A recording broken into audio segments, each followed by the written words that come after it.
So, while we are talking about longevity and increasing the health span and lifespan of people while increasing the quality of life, that's the concept. But do you think that population growth as it is right now, if we continue to extend significantly extend the human lifespans, how would we be able to manage the potential strain on resources which you were just talking about in terms of soil quality, water, and natural resources versus the global population, right? And as the society moves lives longer and longer, there is a chance that people living longer would have more resources at hand or financial savings and everything, while the younger population may not have as many resources to be able to access that. So what are your thoughts on managing and balancing the longevity as well as the young population? That's a great question. And I take a lens of history to evolution, right? Thinking about our species on a long-term arc rather than just in the next decade or 2, 3 decades. Currently, our species population is around 8 billion, just over 8 billion. That is expected by all consensus to expand and grow to 10 billion people towards the end of this century by 2100. Do you want to take a guess as to what our population will be by the year 2300?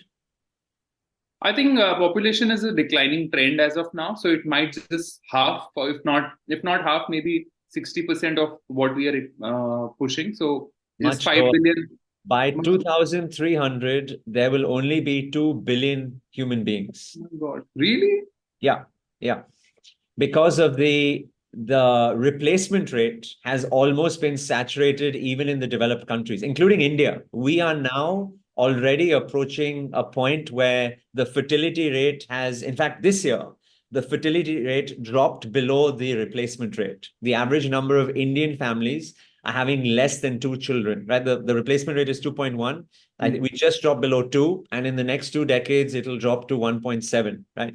So this conversation about population growth is very poignant over the next 4, 5, 6 decades. Hmm. But when we take a longer view, which we should do, actually it's a mooted point because very quickly we will be an elderly society with not enough young people coming in. And many countries are seeing that today already, right? Countries that I do work in and have interactions with, like Japan and Western Europe and Singapore, they're already seeing the effects of this play out. And that's why technology could potentially be a boon to help us overcome some of the shortages in labor supply, in caregivers, et cetera, et cetera. So I worry less about that because when we take a slightly longer term view, that changes things. The second thing is that the productivity of resource creation is exponentially growing, not reducing. Our ability to create energy is exponentially growing through renewables and alternative forms as opposed to fossil fuels. Our capability to store energy, our capabilities to grow produce, to grow agriculture, etc. So all of these things are directionally moving in the right equation for us. So I think, yes, it's an ethical conversation that we should have, but when we really take a longer view of history, it changes the way we perceive some of these things. Now, the financial aspect is something I think we really need to think very hard about. There are many conversations around universal basic income, around greater degree of redistribution of wealth, and part of this is also to do with the Gen AI and the open AIs of the world, right? It's not just on the longevity side, it's about what technology is doing to jobs and substitution and creation of jobs. And what is it that we really want to do as a species? Yeah. Do we want to be working what did the Chinese have it? The 996, 9 a.m. to 9 p.m., 6 days a week? No, we don't, right? Nobody wants a life like that.